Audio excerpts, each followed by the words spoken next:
updated, and they said they will be joining. Maybe we can start, then Yes. you would join. Yes, Madam, this because meeting in the will interest live of time. stream. This meeting is live streaming our Facebook. Sorry? This meeting will be live streaming to our Facebook. Facebook. Okay. Okay. Sure.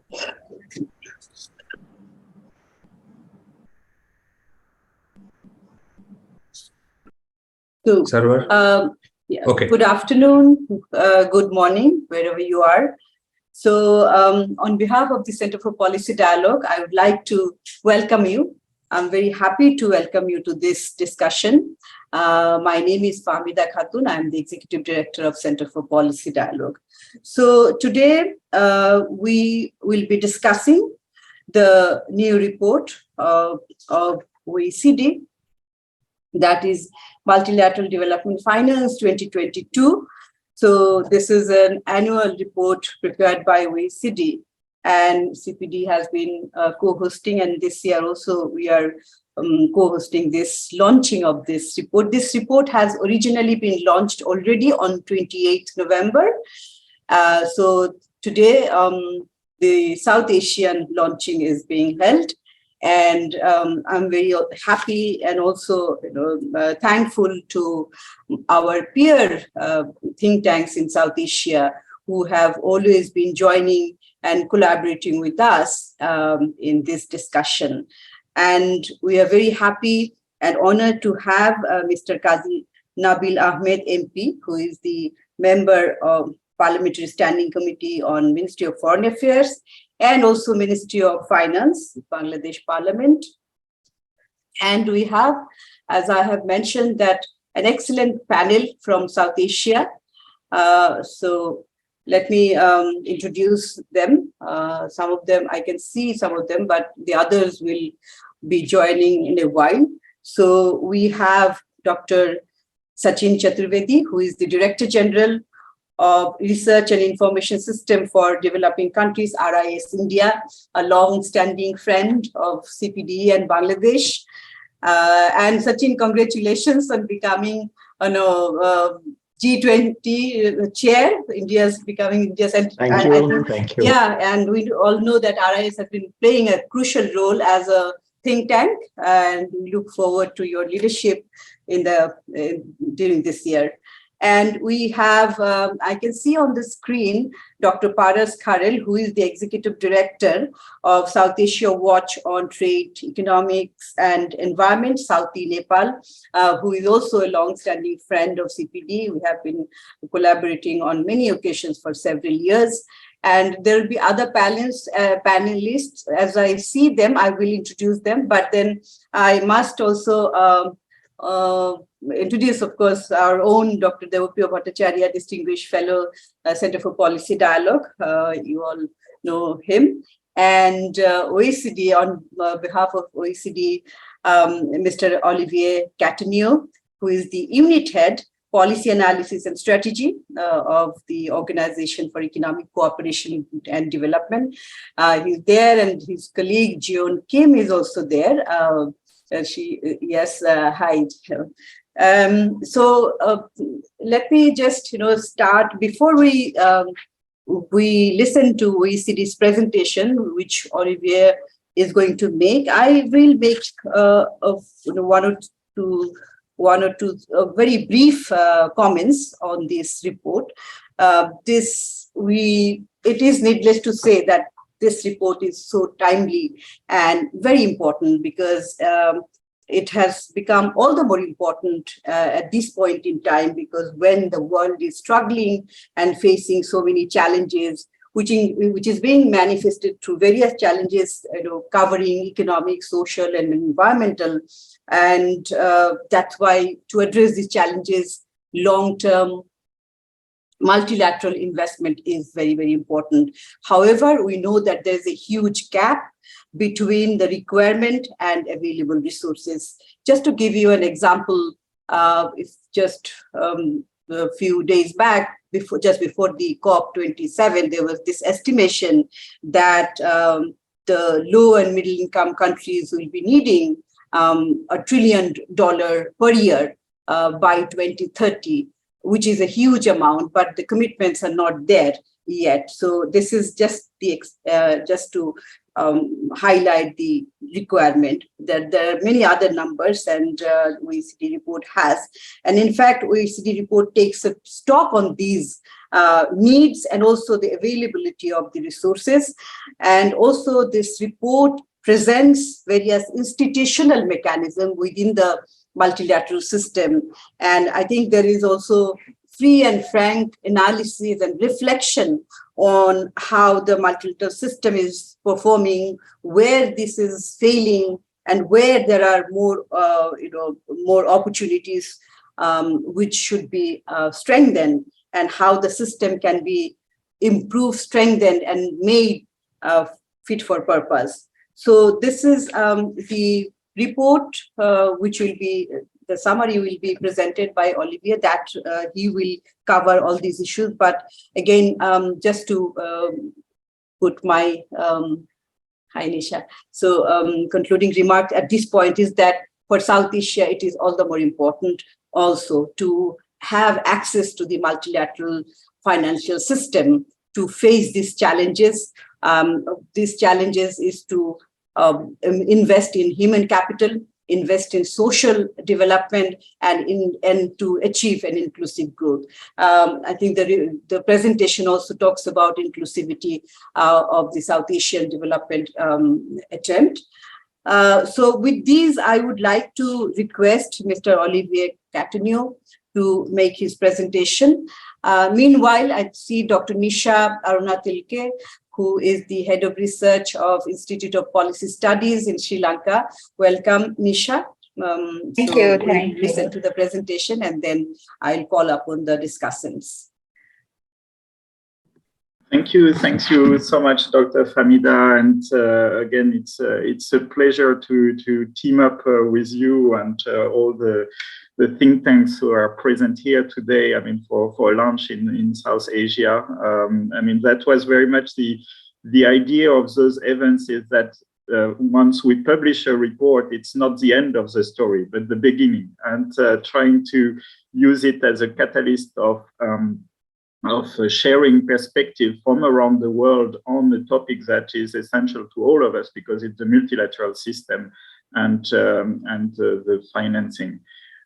So I will present briefly, I mean, the report to launch the discussion. And again, I want to acknowledge my two colleagues who are here also on the call, who have co-authored the report. I mean, June Kim and Abdoulaye Fabregas, and hopefully they will be able also to participate in the discussion later.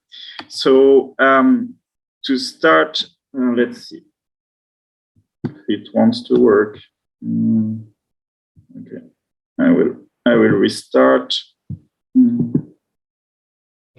Close. Sorry for that.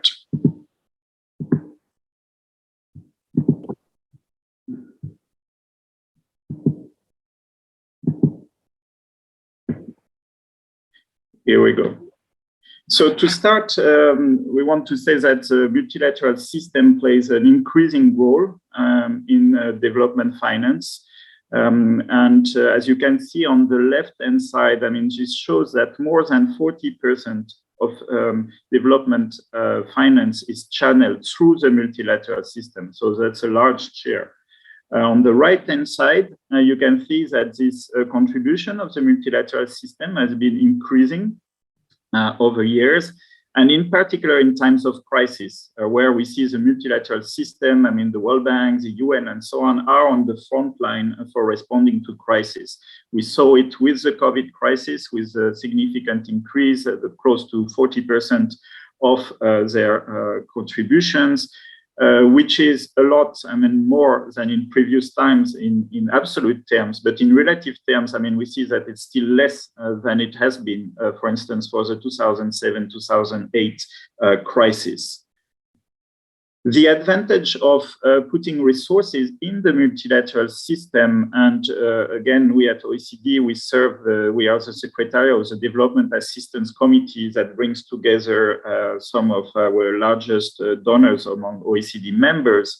The idea is that with the money that they put through the system, there is a catalytic or multiplier effect with other countries, joining forces. That's the first source of the multiplier effect. The second one is that they can play with their balance sheet, for instance, the World Bank, to go on capital markets to raise more funds. And the second source is also, and that's something we had discussed at length last time, through blended finance and other instruments, try to mobilize the private sector.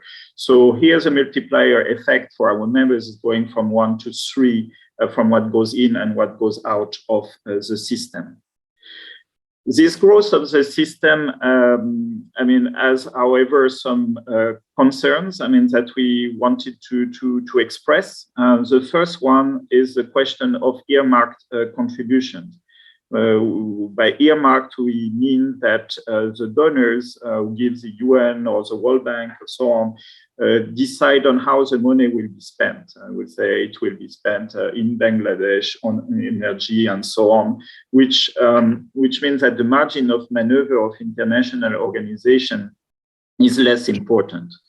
We see on the left-hand side that this share of earmarked funding has been growing, representing now 16% of the contribution, and 1/3 of the funding, roughly, that the multilateral system receives.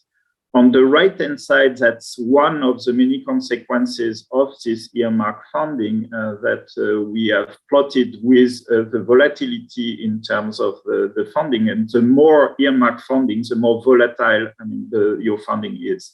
And we have seen it with the COVID-19 crisis at the beginning, with some of the institutions in charge of health having issues with their funding because they were very dependent on some specific donors. A second concern we have is the increased fragmentation of the system. We know the system is under stress, and there is some distrust in the system, and the result is that new funds are creating each time there is a new problem to be dealt with. And that's what you see on the left-hand side, all those new bubbles that have emerged that are on the right-hand side, and that add to the historic system, that basically the big bubbles you see on the left-hand side that still channel 70% of the financing, but now have to compete for funding with all those small bubbles. The problems of this fragmentation, that's what we have tried to show on the right-hand side with this heat map, is that you see that many international organizations now compete for the same topics. And when you are a poor country trying, let's say, an LDC, trying to access those funds, sometimes you have up to 40, 50 different persons to talk to if you want to try to access all those green funds and so on. And that can be extremely burdensome. And I will come back to that, but requires, lots of technical assistance and capacity building so that those countries can access those new funds that are created.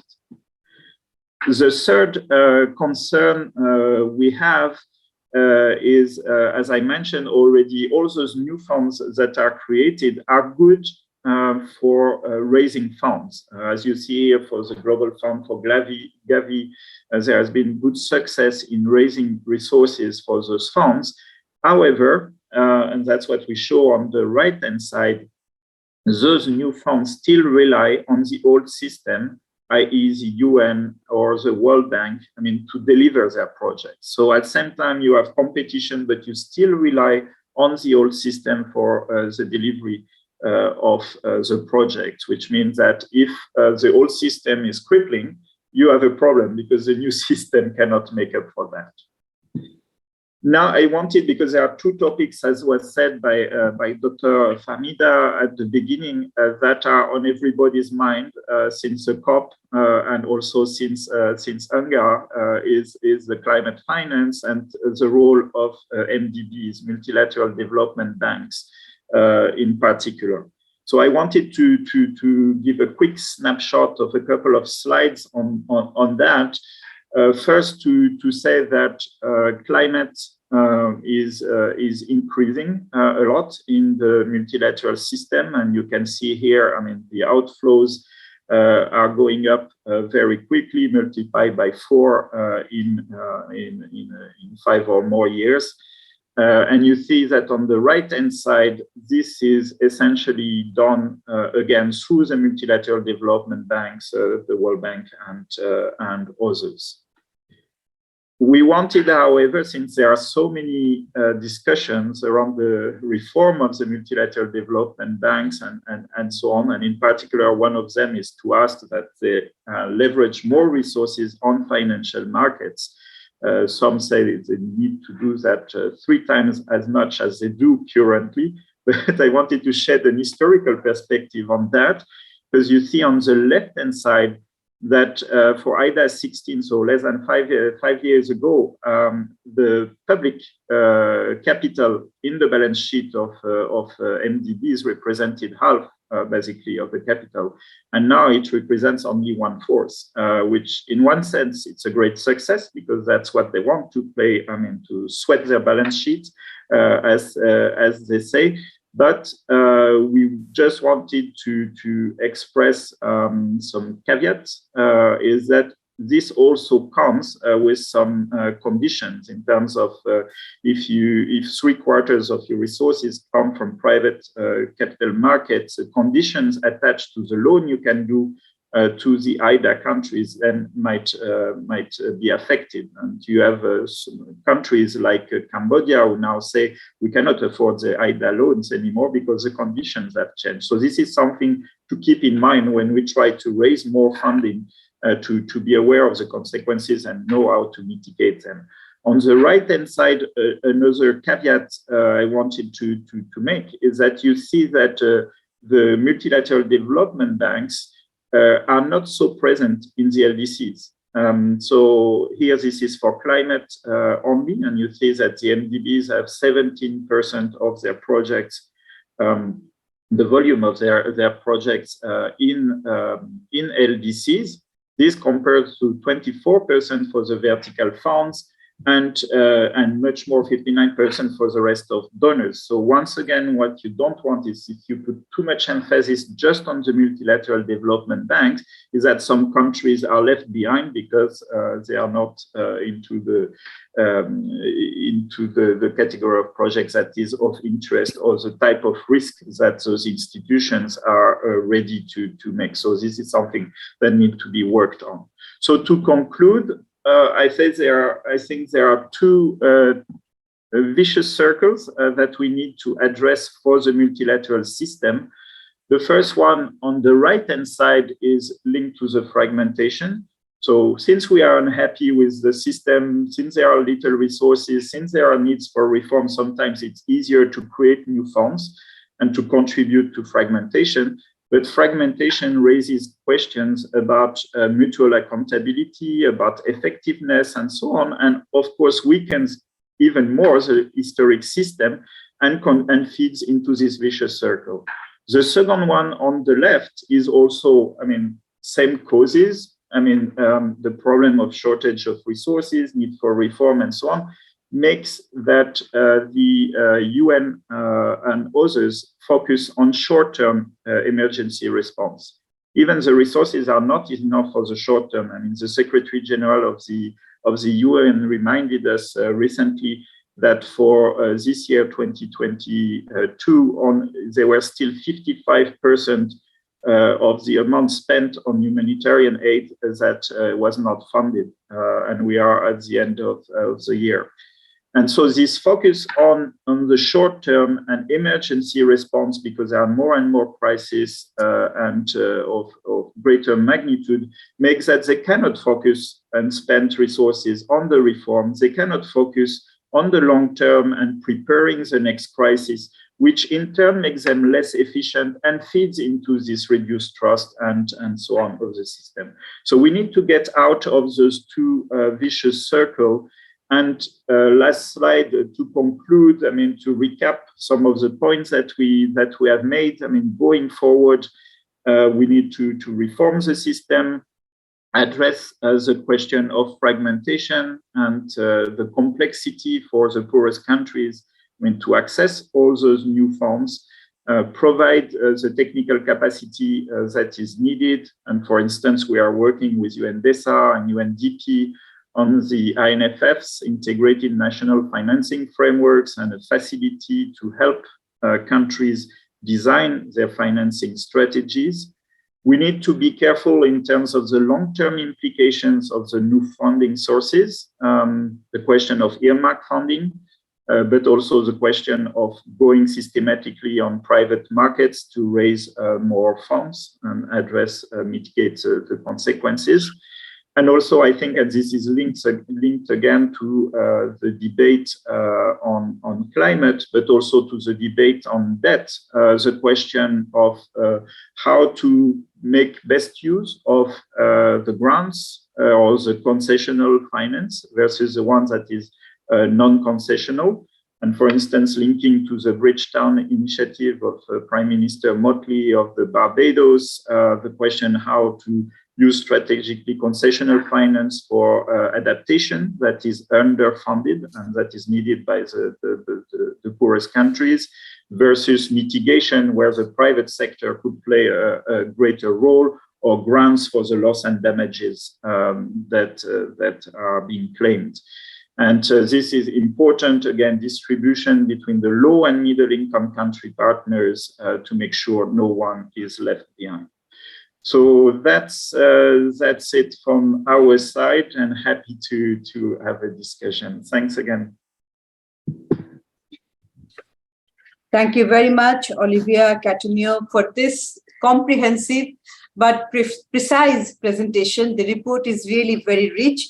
And as I have told before also, that this report is very frank also. You can see the last slide particularly is quite a candid expression of the problems, some of the problems within the multilateral development finance ecosystem, the trust and also shortages of resources, and also the need for reforms, which have been highlighted for many, many years. And I'm happy that the report has brought it out and highlighted this. And then you talked about short-term versus long-term trade-offs, and also lack of system-wide accountability. Those are very, very effective, very, very important for an effective multilateral development financing system. I see one of our panelists, Dr. Abid Suleri, who is the Executive Director of Sustainable Development Policy Institute in Pakistan. He has also joined. Welcome, Dr. Suleri. Now, let me start the discussion. We have 5 excellent speakers. We couldn't have bargained for better from this region. So let me start with Dr. and Professor Sachin Chaturvedi, who is the Director General of RIS India. So Sachin, let me start with you. Now, as I have said, that India has a bigger responsibility now. So let us hear from you. You have 5 minutes. Then we can thanks, Dr. Famida. Congratulations to CPD for hosting the seminar, and let me also greet Oliver for excellent OECD report. It stimulates a lot, and I am keenly looking forward to getting a copy of the full report and see some of the chapters which now have invoked a lot of interest. So I must say you have stimulated us. So thanks, Dr. Famida, thanks Oliver for this excellent discussion today. I have 5 points, Oliver, on this presentation, which I think are important in terms of how we are going to go forward. What I did was to cull out data from OECD database itself, and I was trying to see this morning the trend that you captured in terms of both concessional and non-concessional assistance. And as Oliver, you are aware, South Asia is passing through a major transformation, I would say. This transition period is for several of our neighboring countries that would be graduating very soon. And this is something which requires additional support in terms of facilitating this transition. There is an excellent book that my very dear Debuda did some time back on Bangladesh graduation. And he captured this quantum precisely well in terms of how international development community should address the demand patterns that are there for the least developed countries. And in one of the chapters, he captures the comparison of Bangladesh with other LDCs which are going through the structural transformation. So, Oliver, my first point is that this is the time in the backdrop of this transition that we are talking and the transformation of the region that we are talking. We would have expected more resources from international community to come in. What we have seen is that from 2015 to 2020, the DAC contribution from the ODA, actually, it's the share of South Asia in total DAC flows. It has declined from around 8% to something like 5% in this period of 2015 to 2020. And at the same time, the multilateral institutional funding has also declined, which your report has also captured. And when I place the data for 2015 to 2020, I find that it has declined from 14% of the total flows from multilateral institutions globally, where South Asia's share in 2015 was something like 14%. It has now declined to something like 9.9%. So this decline is discernible and extremely unfortunate given the kind of transition that we are expecting. This is my first point. And the second point is that the UN Committee for Development Policy, which actually decides the transition and the status of the countries from LDC to developing country status, they have now evolved multivariate criteria for graduation. Briefly also discussed in Debuda's book, but recently the UN has already released a roadmap, and we are expecting by 2031, 10 more countries would undergo graduation. So what I have been raising in India here, as Dr. Famida rightly mentioned, India's G20 priorities, in my view, in the finance track should raise this issue with IFIs that we need more resources for our neighborhood, particularly which is under this kind of transition. That should be India's demand and proposal in the G20. And I think Prime Minister Modi is extremely sensitive in terms of how do we facilitate this transition within the neighborhood. So that I think is absolutely essential and important. The report should have captured that, in my view. That's my second point. My third point that I want to raise is in the context of quality of FDI inflows, and that I think the multilateral development system that we are talking about has been talking in terms of, as two of your slides also capture, about climate finance, etc.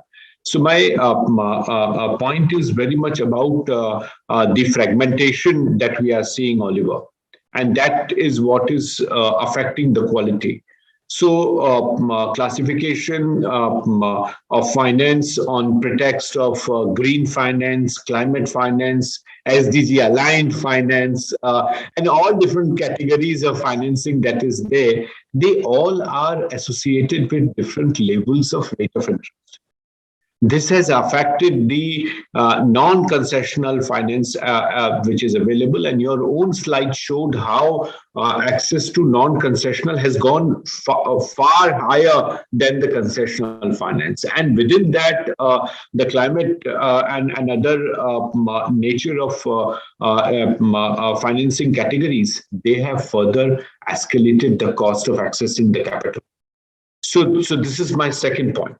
The third point that I want to make is in terms of national financing strategies that have evolved. And that's where the role that multilateral institutions at some point played in terms of evolving the national development financial flows and robustness with which they had to be associated, that, Oliver, is now missing. So IDA provided window for concessional finance, but IDA also provided the hand-holding facility that was there.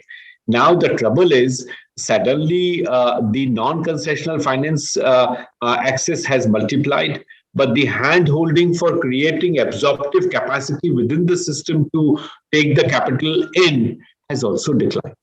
And that is affecting adversely countries like Nepal, like Bhutan, when they are undergoing through this transition. And that's where my larger issue in terms of the multilateral development system's own take in terms of these capacities. My fourth point is very much about the non-willingness of the multilateral development financing beyond national borders. So when they are going beyond, they are not going beyond national borders. What we are missing out are the global public goods and the global public infrastructure that is needed. If cost of transaction is to be reduced, we have been discussing about issues in terms of the global public infrastructure for digitalization and digitization that is needed.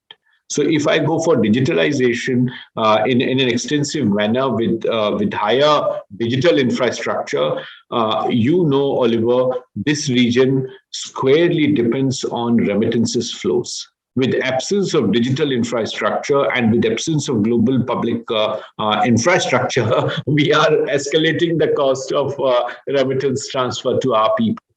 And this cost, believe me, G20 has been consistently trying. And from RIS, we have given this one recommendation to the government of India to take it up at the G20 to continue that work. During Obama administration, 2007, 8, 9, continuous efforts were made to reduce the transaction cost for remittances. Bangladesh depends on that. India has huge inflow of this. Nepal is dependent on that. Bhutan is increasingly going in that direction. Pakistan has huge interest in remittances. So whole of our region, Oliver, is very much dependent on this. So we need multilateral development financing to focus on global public goods in the region and global public infrastructure. The transaction cost with private actors involved, public, particularly the private banks, be that Standard Chartered or any other bank, the transaction costs are extremely high for us. It could be brought down from $14 to $11 to $7 and now $5.2. Our idea should be that it should come down to $1. We are talking about people who are in least developed countries and are hugely dependent on this. So this cost should be reduced. And my last point is in terms of the fragmentation that I talked about, finance is also very much available in case of technologies. So multilateral development financing has not paid attention on the SDGs TFM technology facilitation mechanism. The multilateral funding should also create a technology facilitation mechanism, which under under SDGs we agreed in 2030 agenda, which was also endorsed under Addis Ababa Action Agenda. So these are the 5 points that, Oliver, I wanted to highlight in terms of how and in what way, with what modality we are ending up with the multilateral financing. And I thought probably would be relevant for us to take the idea forward. Thanks a lot, Dr. Fahmida, for this opportunity.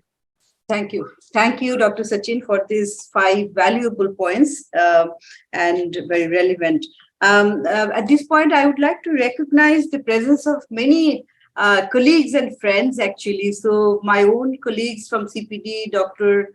Ghulam Muazzem, Professor Mustafizur Rahman.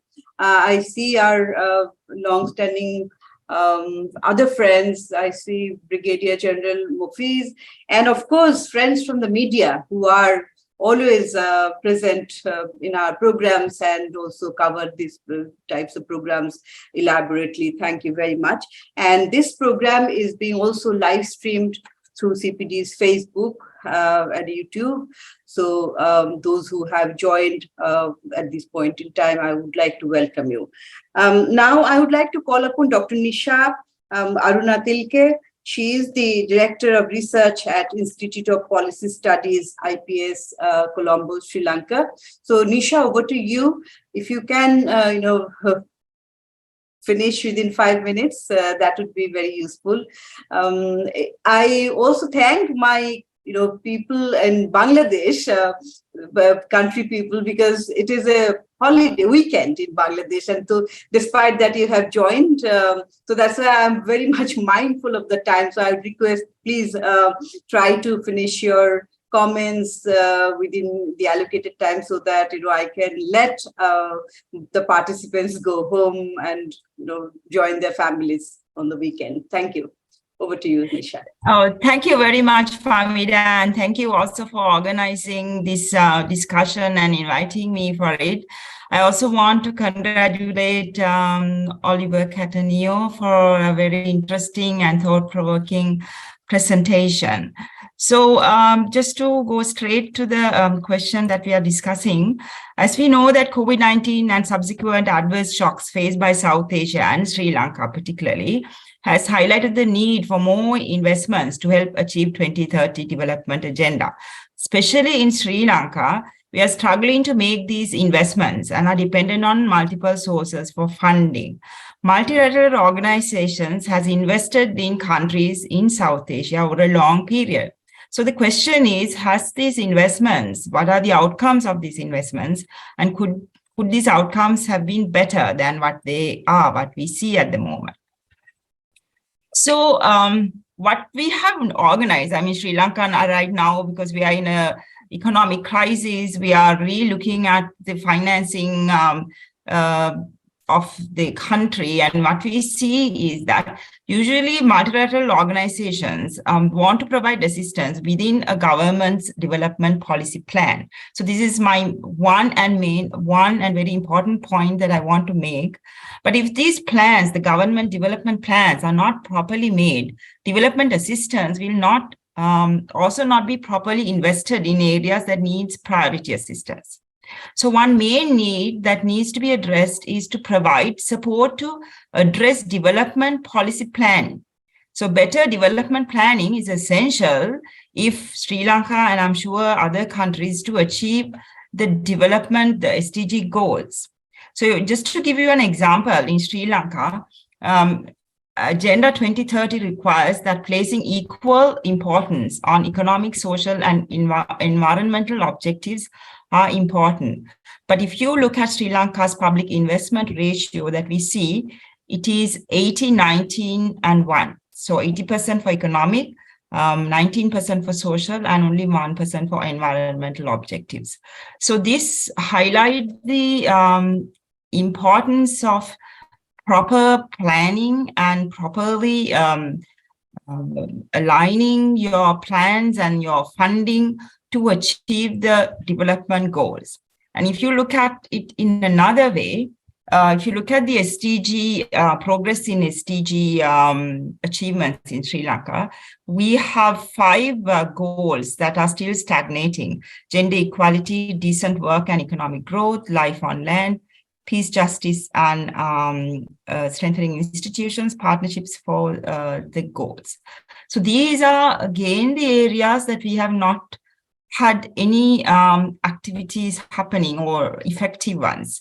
So there again, it is obvious that the planning needs to be strengthened if you want to achieve the development outcomes, and if you are to capitalize on the funding, the limited funding that are available. So I am conscious of the time, so I just want to emphasize again, building country-level capacity for planning development agendas that are most appropriate for the country and inviting investment that falls within these agendas is important for ensuring social, inclusive, and environmentally sustainable recovery.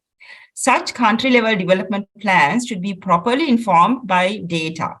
So it is also, part of the reason why the plans are not properly made, and I'm sure that is the case for a lot of the countries in South Asia also, because they are not informed by data. So investments and capacity building for proper collection of quality data, analyzing them, and research for informing development agendas are also important.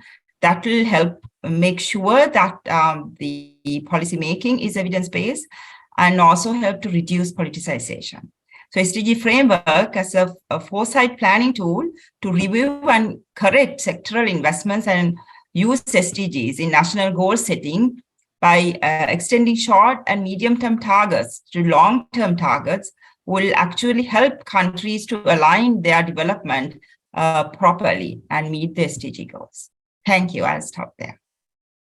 Thank you, Nisha, for your those comments, relevant, and then you also flagged some issues in the context of Sri Lanka, which has been facing challenging time. Of course, the whole world is facing challenges, but then some countries are facing more challenges than the others.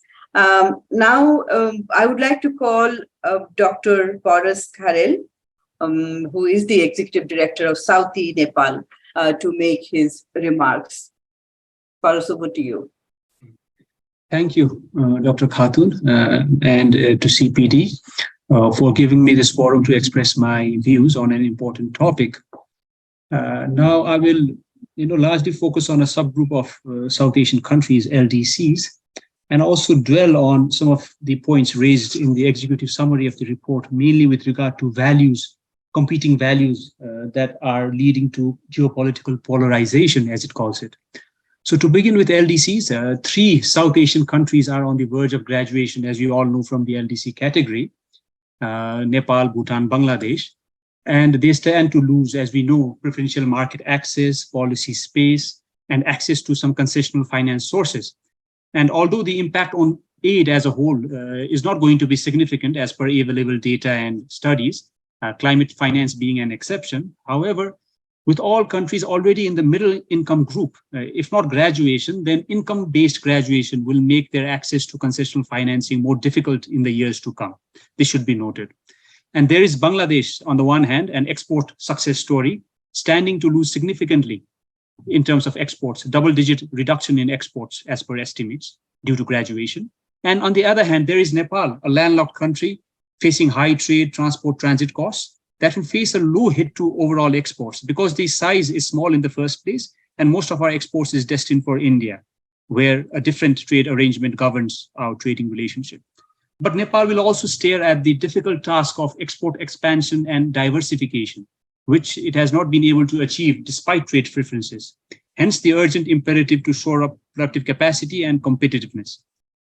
Add to this the global, COVID pandemic, the Russia-Ukraine war, climate change, and geopolitical rivalries between the West on the one hand and China-Russia on the other, with India seeming to tilt westwards vis-a-vis China, as evident particularly after the outbreak of the pandemic, but also trying to maintain strategic autonomy, especially in the wake of the Russia-Ukraine war. Rising prices in the wake of the turmoil in Ukraine have hit these LDCs hard, despite being innocent bystanders. And a question arises, what dollops of foreign aid would compensate for the welfare loss suffered by the average household in, say, Bangladesh or Nepal or Bhutan due to the high inflation triggered by the war? Now, fiscal space is shrinking. In the case of Nepal, public debt has exploded in the last 5 years, and revenue is barely able to meet regular expenditure. Hence, the need for increased resources by way of development cooperation. Resources are particularly needed for building productive capacity, effecting structural transformation, meeting SDGs where the financing gap is high, and building resilience to crises originating externally. And if not addressed, there could be, economic instability as well as social instability. Now, the existing finance framework cannot address these. For example, aid fragmentation, inadequate aid harmonization, bypassing country systems remain persistent problems, and the report also partly alludes to this. For example, Nepal's finance ministry publishes an annual development cooperation report. It does not tire of pointing out fragmentation and bypassing of country systems, and contrast these with the widely accepted principles of aid effectiveness. Now, aid to build productive capacity to increase exports and meet the challenges unleashed by graduation, that is, aid for trade, can potentially be made effective by adopting a sector-wide approach, which could bring coherence and reduce fragmentation. But unfortunately, there is little movement in the direction of adopting a sector-wide approach in sectors other than health and education. There appears to be convergence of short-term interests of the donor community as well as the bureaucracy in continuing with the existing arrangement. Now, what next? In terms of way forward, a common vision is needed on aid in practice, notwithstanding the Busan partnership that already exists. A common vision is needed to bring about coherence to generate synergy in financing related to climate change, SDGs, trade, and various other sectors and themes. Now, aid should be prioritized towards activities conducive to economic and social stability of LDCs, graduating LDCs, and developing countries. Activities that generate positive externalities can be focused on, which could contribute to common prosperity. At the regional level, it could be connectivity initiatives. At the global level, it could be climate change. Now, with graduation from low income category and with income increasing, it's time to think of leveraging multilateral development bank financing to mobilize private sector finance. Now, governments together with these MDBs need to take de-risking measures to bring in private finance.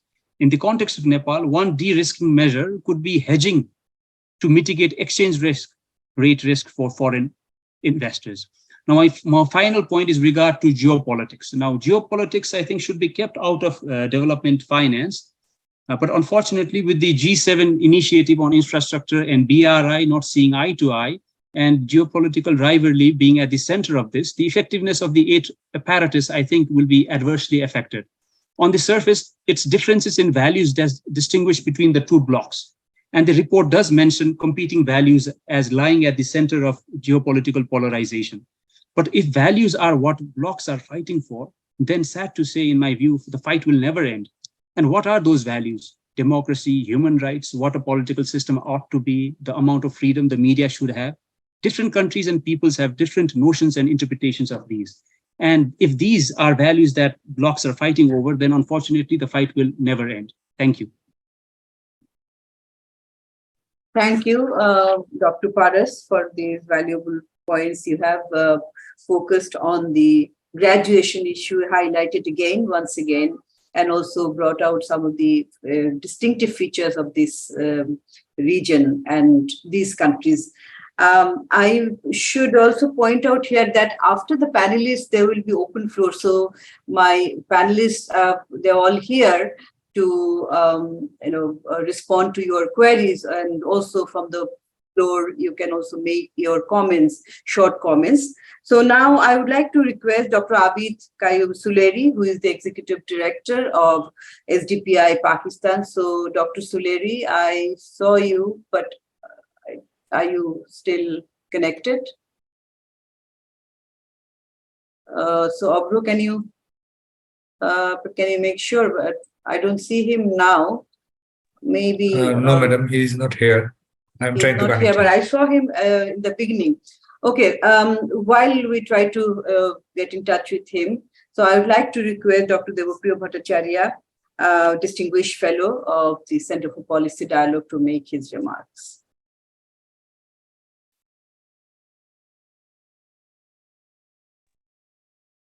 Good afternoon. Just give me a second.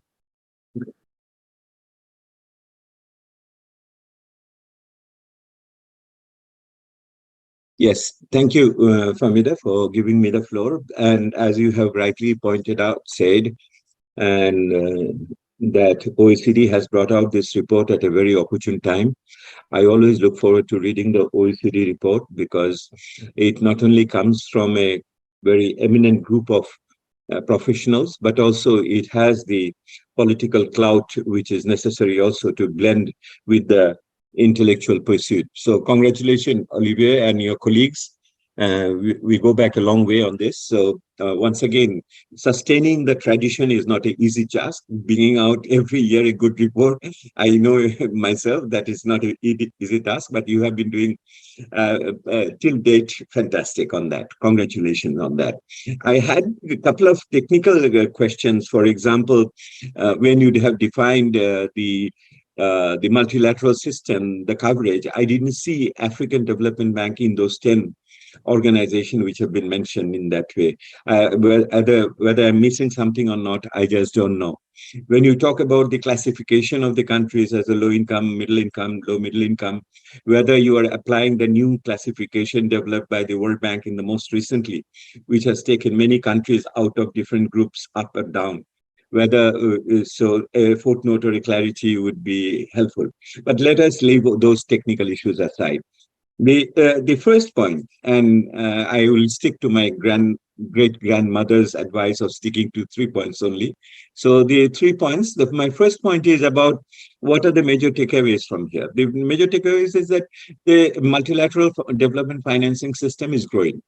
And this is growing. One of the major reasons is that the multilateralization of the bilateral funds are taking place. So multilateralization of the bilateral funds are taking place, and we do not see the increase in core funding. It's more, and multiple structures and various kinds of modalities are coming in place, which is creating a bit of a confusion in certain cases. So it's growing, but it is growing with a confusion in a number of areas, a bit of an anarchic growth, if I can be very harsh on that. So obviously there will be growth challenges. And if you see, that led to fragmentation, as you mentioned, but it has also had a traction towards the middle income countries. The middle income countries now is almost 100, depending upon which classification you follow. They're equally split between low income and high middle income country. Most of the countries in South Asia will fall in that category. So the issue is whether the low middle income countries are benefiting more. And most of the least developed countries have become low middle income countries. The only possible exception in the region is Nepal, which is graduating without attaining the income criteria. And so, in fact, as a member of the UN CDP, we deal with this always very context, this empirical at the same time our developmental tensions in these cases. So so interesting part is that whether we see any particular trend within the middle income countries or low middle versus high middle, but more importantly, towards the more fragile states, because a large number of them in Africa, the LICs are in Africa. Now the LICs are mostly in Africa. So and many of them are also fragile state countries in conflict. So our post-conflict countries, what really happens on that. The other trend relating to the structures of countryways is the South Asia. Interestingly, in South Asia, overall, it's a steady 2%, a quarter of the 25 plus minus is multilateral financing. It goes up or goes down between 20 and 25.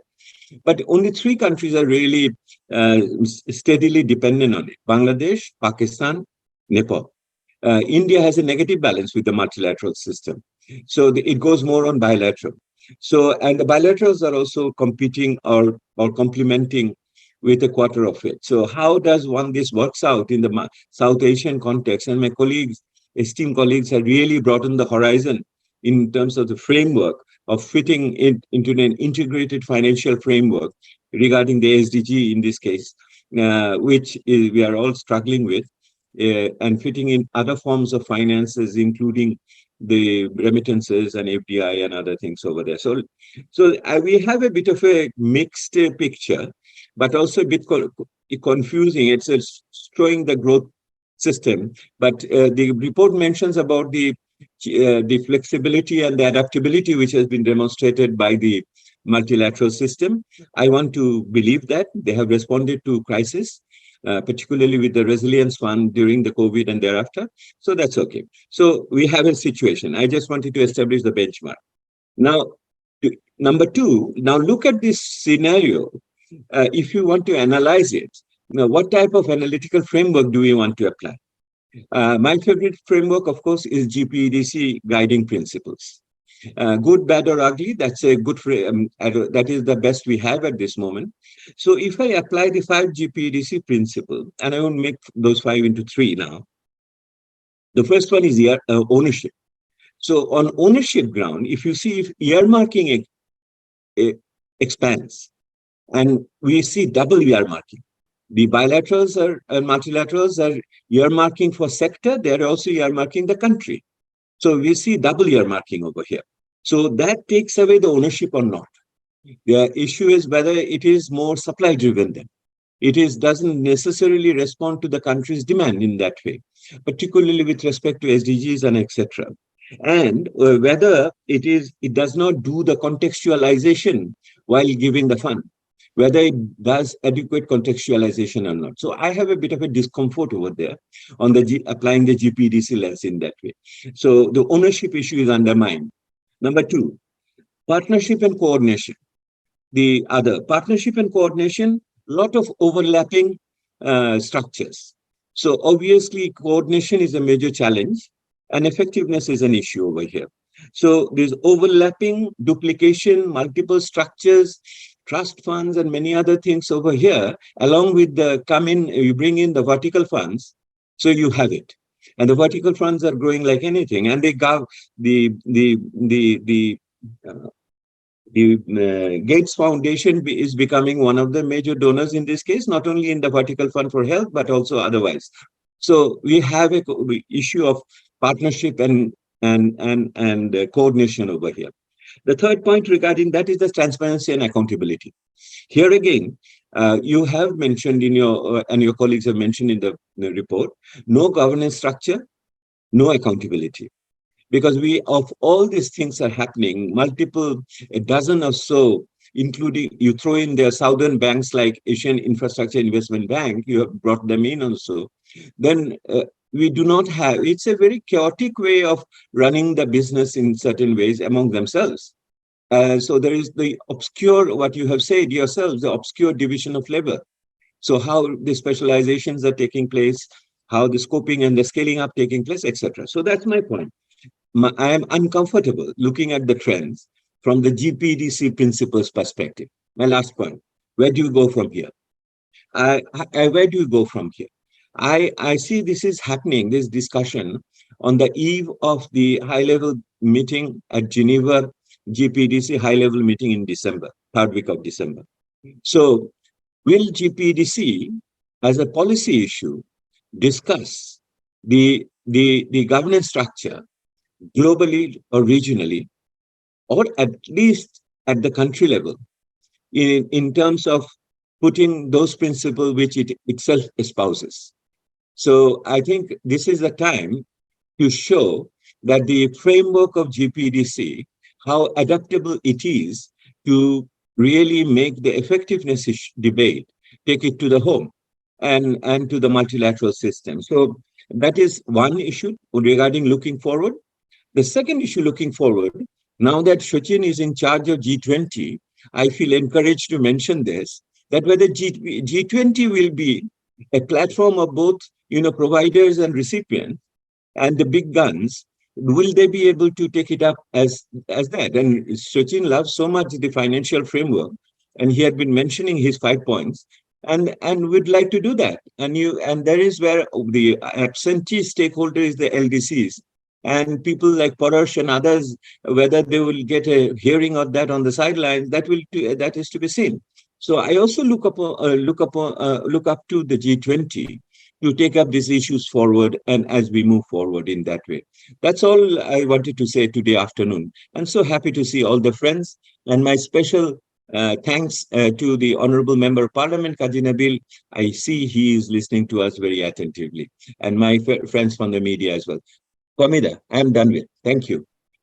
Thank you very much. I think so with this, the comments from the panelists is over, because Dr. Abid Suleri, actually, he has his own program, despite that he joined for a while, but we didn't realize that it clashed because his annual conference is starting at 2:30 Islamabad time, so he had to rush for that. But I think we had a very productive discussion. Many issues have been raised. We will listen to the chief guest, but I want to hold on to that for a while, because there are many colleagues are there, and the members of the media are also there. So if you have any comments, questions, please, the floor is open for you. Please identify yourself and then make a comment or a question to the panelist or to the OECD. Yes, Professor Mustafizur Rahman. Thank you. Thank you. I think we had a very interesting presentation and equally interesting discussion. I was really listening with apt attention.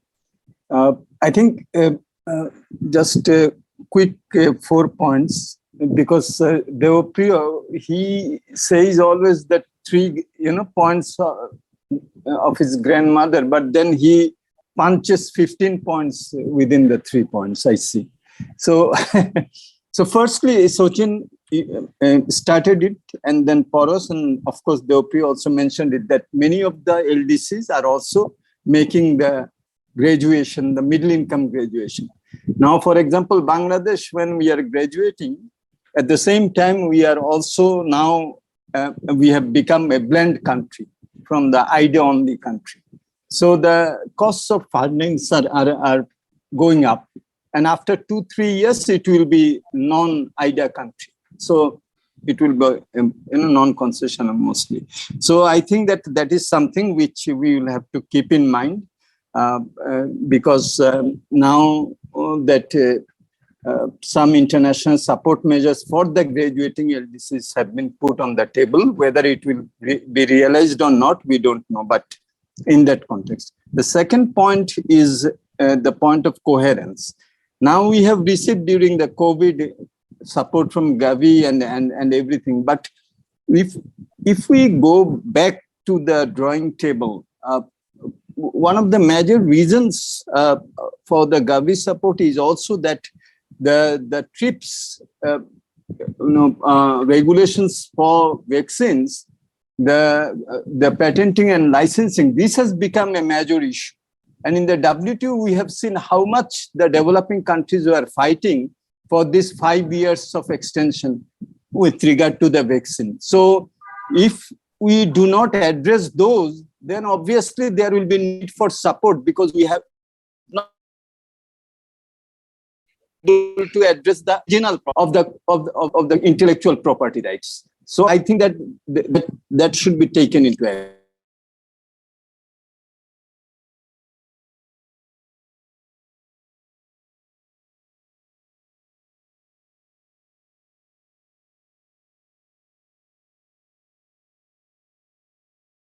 Coordinate between the two sides of the border through syndicated finance. I think that these are very difficult to address. We always they should do with regard to the finance, but on the other hand, we also always harp on ownership. So I think that the MDBs should also, have country-specific, I don't know, assertion or what, I don't know. For example, in Bangladesh, the revenue GDP ratio is half of Nepal. Now, if we could have, to the tune of Nepal, then we wouldn't, perhaps in the Bangladesh context, we don't have to discuss these issues. We would have financed our budget deficit with our own funds. So but I don't see that a lot of funding going to, for example, strengthening of the national boards of revenue or the digitization, which could have enhanced the domestic resource mobilization capacity. So I think that whilst we we should stress on ownership, but at the same time, we should also, I think that, from the MDB side, also bring to the notice the low-hanging fruits that our countries can have with evidence, and then really it will, I think, help us in terms of targeting and earmarking where the funds should go. Thank you very much once again. Thank you, Fahmida. Thank you very much, Professor Mustafizur Rahman. Very important, valid points have been, another dimension has been mentioned by Professor Mustafizur Rahman. So any other queries from the audience or friends from the media, journalist friends are there? Do you have any questions to the presenter or to the commentators? Please do so. Then we will move to our chief guest, if not. But then I would like to, okay, before I go to the chief guest, Olivier, do you have any observations? Do you want to come in for a minute or so for final remarks? No, thank you. Just for final remarks, I mean, before your distinguished guest, I don't want to take much of the time, but just to say thank you for such a rich debate. I mean, it's great to see all this expertise and those perspectives, I mean, across the region. I mean, that really enriched the dialogue. Just to join some of the dots, I took so many notes, I won't address everything, but just to say that, yes, I mean, 70% of the people, I mean, in developing countries don't have access to concessional finance. That's the reality of the thing. And we know that graduation, as was mentioned several times, is a huge step. We know that graduation very often leads to debt sustainability issues. I mean, when the countries turn to different actors and different instruments, I mean, without the capacity to ensure sustainability. That's a big issue. So we need to better manage the transition. I mean, that's something with our members and the DAC, we keep repeating, I mean, please don't drop the ball because of just a graduation or a change in income status. That's super important. Another point that was made is the cost, and that's linked to the debt issue after you don't have access to concessional finance anymore. And there, I think, is the question of how we measure the risk in those countries. I think there is lots of work to be done. Very often, it's a very short-term vision for the risk rating, not including, so focusing more on the vulnerabilities of those countries than their assets on the long term, when we look in terms of nature and other assets that they might have. So risk measurement needs to be addressed. De-risking, as been mentioned, also is something essential. Very much support the idea, I mean, technical assistance for the planning, for the data. We contribute to that with Paris 21 and other, and the initiative I mentioned on the INFF. So this is super important. And the point also on effectiveness of the multilateral system and the link to the GPDC. We are working on it. We have created a task force with our GPDC colleague and try to work on principles for a more effective multilateral financing system, and that's something we will kick off the work on. So very quickly, not to take the time of your distinguished guests. Thank you so much. Thank you very much. Now, I would like to request our chief guest, Mr. Qazi Nabil Ahmed, MP, Member, Parliamentary Standing Committee on Ministry of Foreign Affairs and Ministry of Finance, Bangladesh Parliament. Over to you, Mr. Ahmed. Good afternoon and salam, everyone. First of all, today, thank you to CPD for organizing this talk on the release of this report by OECD. The chair of today's meeting, Dr. Fahmida Khatun, the distinguished panel speakers today, Professor Sachin Chaturvedi, Dr. Devapriya Bhattacharya, Dr. Nisha Arunatilaka, and Dr. Paras Karel. all the other distinguished friends in CPD who are present today on the call, and all the other friends here and abroad, and all the friends from media, and especially Mr. Olivier Catanio and his colleagues at OECD, who have presented a very timely report. I would like to thank everyone for presenting this report and illuminating certain economic trends and points to all of us. I think we've heard a lot from all our experts on the panel already regarding the report and where we are facing. I must say that before we look at the report and the informations and all the relevant data, but we must also be cognizant of the points that we are living in special times, especially last 3 years, since we are part of this society and this planet right now. For 2 years, we've gone through COVID, and now we're going through the post-COVID effects in most of the countries in various manners. And after that, from the beginning of this year, the Russia-Ukraine war is also having a very widespread effect on the whole world. And because of COVID and now the post-COVID situation, first we had the issues of supply chain and all the other necessary issues that go with it. And because of the Russia-Ukraine war, a lot of those things became exacerbated and became even more intense. And the prices of energy, the prices of food grain, and even the supply of them. And I don't think we have seen the end of the effects that we are all going to face, mostly in developing countries in Asia and Africa and other places, in terms of shortages of food grain and shortages of energy and the cascading effects thereon from that in the wider economy.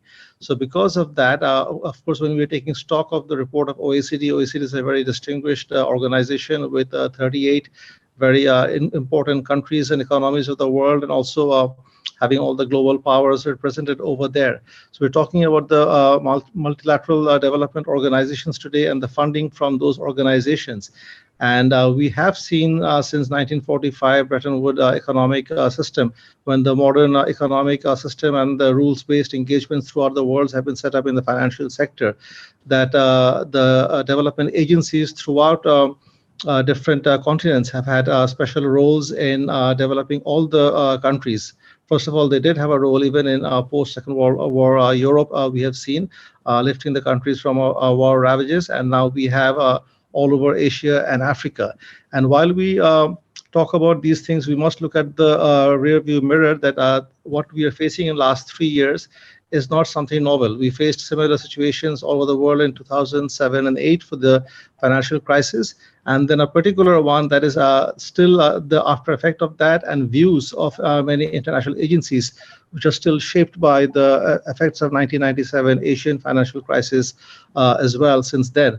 And I would like to emphasize the point that since then we have had a lot of learnings in the last 30 years, and especially since the 1990s and up to now, when with the advent of free market and development and empowerment of all the different segments of society, many of the countries in the world have actually reached, I would say, very far-reaching developments and economic upliftment in their own countries. It has been a truly transformation throughout the world. If I say specifically regarding Bangladesh, that I mean, even 15 years ago, we had 40% people under the rate of poverty. Now we have approximately 22%, even 20%. And even then, we had extreme poverty around 22%, and now we have around 10%.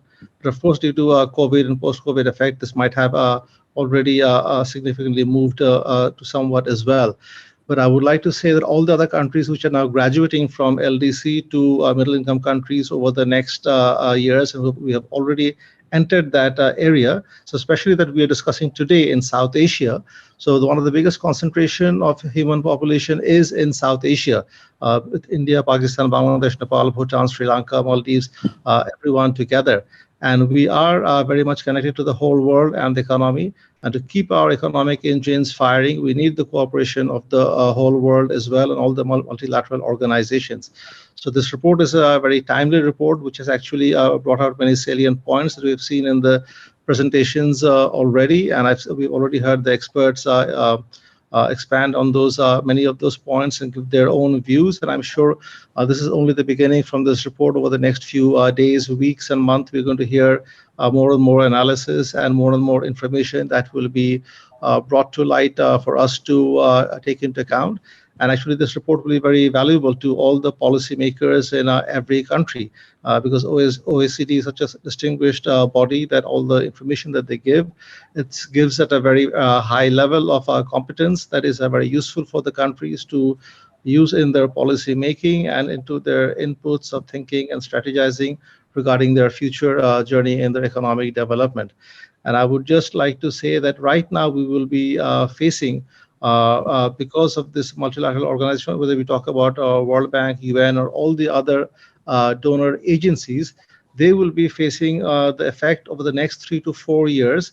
First of all, there was the effect to mitigate the COVID situation that every country was facing, where we even saw bigger economic countries, like even a template was UK, the then Chancellor Rishi Sunak, as to what kind of aid the government can give to the people directly at individual level to make sure of their economic safety. Even in Bangladesh, in the last 2 years, even with our limited resources, our government has done a lot. Our Prime Minister Sheikh Hasina directed a lot of income transfer to the least able part of the society throughout the country. There was cash transfers, there was food given, there was all kinds of activities that have been done. Even businesses got a lot of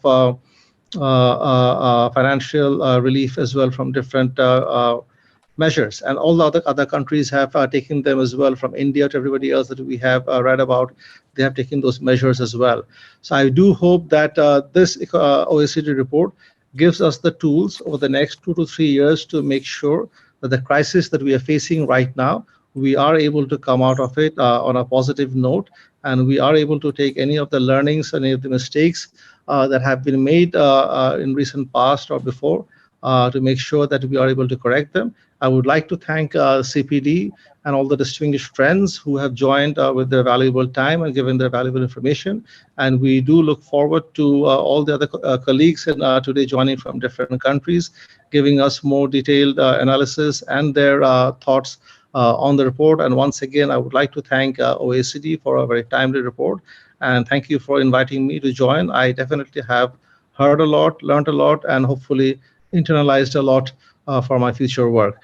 Thank you very much. I wish you all very good health and a very good weekend to everybody. Thank you very much. Thank you very much, Honorable Member of the Parliament, for your valuable comments. I think with that, we would be ending the meeting soon. But I think from OECD side, Kim will say a few words. Kim, if you have. But I would also like to say just few words in Bangla, because the media friends are there. Just very briefly, because I want to end, because I was asking people to take less time so that we can finish early, but then just 2-3 points. One is that একটা আজকে যেটা আমরা আলোচনা করছি যে বহুপাক্ষিক উন্নয়ন অর্থায়ন, এই যে OECD থেকে এই রিপোর্টটা বের হয় প্রতি বছরই বের হয়, এই বছরও বের হয়েছে, এবং এই বছরের আগের বছরগুলোর মতো এই বছরের রিপোর্টে যে বিষয়গুলি তুলে ধরা হয়েছে, যে বিশ্বব্যাপী যে চ্যালেঞ্জগুলা চলছে, এই চ্যালেঞ্জগুলা কিন্তু কোভিড এর পরবর্তী সময়ে রাশিয়া ইউক্রেন যুদ্ধের ফলে আরো বেশি ঘনীভূত হয়েছে এবং অর্থের চাহিদা আরো বেড়েই চলেছে। এবং যদিও এই রিপোর্টেও দেখানো হয়েছে যে মাল্টিল্যাটারাল ডেভেলপমেন্ট অর্গানাইজেশনস গুলা, ইনস্টিটিউশনগুলো, প্রতিষ্ঠানগুলা তারা অর্থায়ন বাড়িয়েছে, কিন্তু তারপরেও বিশাল পরিমাণে গ্যাপ রয়ে গেছে। কোভিড এর পরবর্তী সময়ে এই রিপোর্টেই বলা আছে যে 2020 সালে 2019 থেকে 2020 সালে বিশাল একটা জাম্প উল্লম্ঘন হয়েছিল, প্রায় 31%। 2019 সালে যা ছিল 2020-এ 31%, 31% সাপোর্ট বেড়েছে from the multilateral development institution তাদের পক্ষ থেকে। তারপরে কিন্তু আবার দেখা যায় যে হিউম্যানিটেরিয়ান অ্যাসিস্ট্যান্স, যে জাতিসংঘের যে মানবিক সাহায্য দেওয়া হয়, সেখানে কিন্তু এখনো বিরাট একটা গ্যাপ রয়ে গেছে অর্থায়নের। 2022 সালে যে যতটুকু প্রয়োজন তার চাইতে কিন্তু এখানে 63%, 63% একটা গ্যাপ রয়েছে। এই যে মানুষ বিভিন্ন সমস্যার মধ্যে রয়েছে, শুধুমাত্র অর্থনৈতিক না, অর্থনৈতিক, সামাজিক এবং পরিবেশগত চ্যালেঞ্জের ফলে মানুষের জীবনে যে অভিজ্ঞতা এসেছে এবং সেইগুলা পূরণ করার জন্য যে সাহায্য দরকার, হিউম্যানিটেরিয়ান অ্যাসিস্ট্যান্স, সেখানেও কিন্তু বিরাট ঘাটতি রয়েছে। এবং এই রিপোর্টে আরো বলা হয়েছে যে একটা জিনিস আলোচকরাও বলেছেন, সেটা হলো যে কনসেশনাল সাহায্য যেটা, সেটার বিপরীতে নন কনসেশনাল সাহায্য সেটা বাড়ছে। আমরা তো চাই যারা উন্নয়নশীল দেশ, যারা স্বল্পোন্নত দেশ, আমাদের জন্য কনসেশনাল সাহায্যটাই কিন্তু খুব বেশি প্রয়োজন। কিন্তু দেখা যাচ্ছে ট্রেন্ডটা, যদিও সাহায্যের পরিমাণ বাড়ছে কিন্তু নন কনসেশনাল সাহায্যটা বাড়ছে। আরো যে সমস্ত বিষয় এসেছে এখানে, যে সমস্ত দেশ স্বল্পোন্নত দেশ থেকে গ্রাজুয়েট করবে উন্নয়নশীল দেশে, তাদের জন্য কিন্তু আরো চ্যালেঞ্জ হবে ফাইন্যান্সটা পাওয়ার জন্য, অর্থ পাওয়ার জন্য। কারণ তারা কিন্তু আন্তর্জাতিক বাজারে, আপনারা জানেন, তারা এই শুল্কমুক্ত প্রবেশাধিকার রপ্তানি করার সেটা তারা পাবে না, এবং বিভিন্ন ধরনের যে ইন্টারন্যাশনাল সাপোর্ট মেকানিজম যেটা আছে অর্থায়নের ক্ষেত্রেও, স্বল্প সুদের ঋণ, সেগুলো পাবে না। সেই জন্য এই যে আন্তর্জাতিক প্রতিষ্ঠানগুলো, সেগুলোর থেকে আরো সহযোগিতা পাওয়ার প্রয়োজন রয়েছে। এবং এই রিপোর্টে কয়েকটা জিনিস বলা হচ্ছে, 2-3টা বিষয়। একটা হচ্ছে যে তারা বলছেন যে ডেভেলপমেন্ট অর্থাৎ উন্নয়নটাকে একটা হোলিস্টিক, বহুমাত্রিক, একটা সম্পূর্ণ দৃষ্টিভঙ্গি থেকে দেখা উচিত। শুধুমাত্র একটা অর্থনৈতিক উন্নয়ন হলো তা না।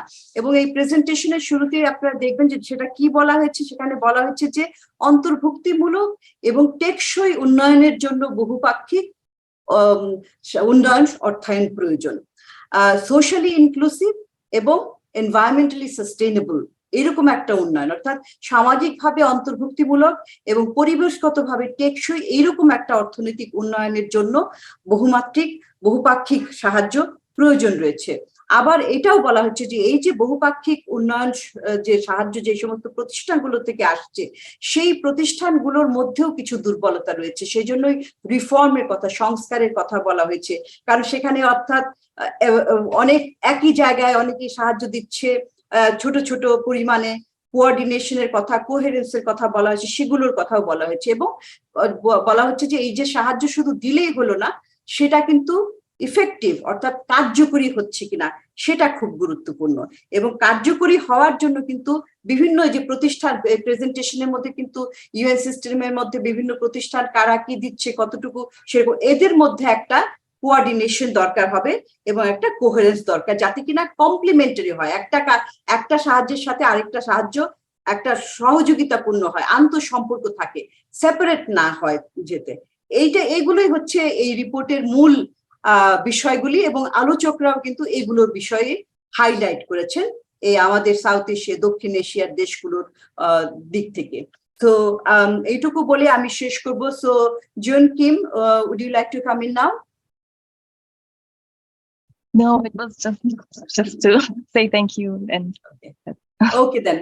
So with this, I would like to thank everyone, each and everyone, OECD for collaborating, co-hosting this program, and the panelists and our partners in South Asia, and of course our chief guest and friends from the media and other distinguished participants for joining us on a Friday afternoon for Bangladesh.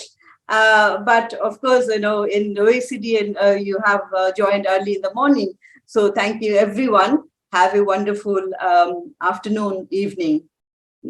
Thank you. Thank you. Thank you. Thank you. Bye-bye. Thank you.